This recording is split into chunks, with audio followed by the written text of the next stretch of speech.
അബുദാബിയിൽ ജൂൺ 1 മുതൽ single use Styrofoam ഉൽപ്പന്നങ്ങൾ നിരോധിക്കും. അതായത് നമ്മൾ സാധാരണ ഉപയോഗിച്ച് വരാറുള്ള ഡിസ്പോസിബിൾ പ്ലേറ്റ് ആൻഡ് ഗ്ലാസസ് എല്ലാം ബാൻ ചെയ്യും. 2020 അബുദാബി അവതരിപ്പിച്ച സിംഗിൾ യൂസ് പ്ലാസ്റ്റിക് പോളിസിയുടെ ഭാഗമായാണ് ഇങ്ങനൊരു നീക്കം. പോളിസ്റ്റൈറിൽ നിന്ന് വികസിപ്പിച്ചെടുത്ത ഒരു പ്രത്യേകതരം പ്ലാസ്റ്റിക് ആണ് സ്റ്റൈറോഫോം. ഇത് മനുഷ്യനിർമ്മിതമായ വസ്തുവാണ്. പോളിസ്റ്റൈറിന് വ്യത്യസ്ത ഷേപ്പുകൾ ആക്കിയിട്ടാണ് സ്റ്റൈറോഫോമിന്റെ ഡിസ്പോസിബിൾ ആയിട്ടുള്ള പ്ലേറ്റും ഗ്ലാസസും ഒക്കെ ഉണ്ടാക്കുന്നത്.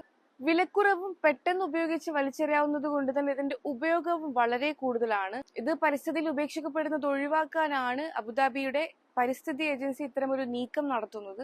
മാത്രമല്ല ഇത് ഭക്ഷ്യപാനീയങ്ങളിലൂടെ മനുഷ്യ ശരീരത്തിൽ എത്തുമ്പോൾ മൈക്രോ പ്ലാസ്റ്റിക്കായി വിഘടിച്ച് മനുഷ്യന്റെ ആരോഗ്യത്തെ നശിപ്പിക്കാനും ഇടയുണ്ട്. സ്റ്റൈറോഫോമിന്റെ ഡിസ്പോസിബിൾ ആയിട്ടുള്ള പ്ലേറ്റ്, കപ്പ്, ലിഡ്, കണ്ടെയ്നർ എന്നിവയാണ് ബാൻ ചെയ്യുക. അതേസമയം വലിയ storage boxes, meat, fruits, dairy products എല്ലാം കീപ്പ് ചെയ്യാൻ പറ്റുന്ന കൂളേഴ്സ്, ട്രേസ്, അതുപോലെ തന്നെ മറ്റ് മെഡിക്കൽ പ്രൊഡക്ട്സ് എന്നിവ ബാൻ ചെയ്യുന്നതിൽ നിന്നും ഒഴിവാക്കപ്പെടും. ഇന്ന് രാവിലെ 6:19 മുതൽ നീണ്ട 2 മണിക്കൂർ ദുബായ് മെട്രോ റെഡ് ലൈൻ സർവീസുകൾ തടസ്സപ്പെട്ടിരുന്നു.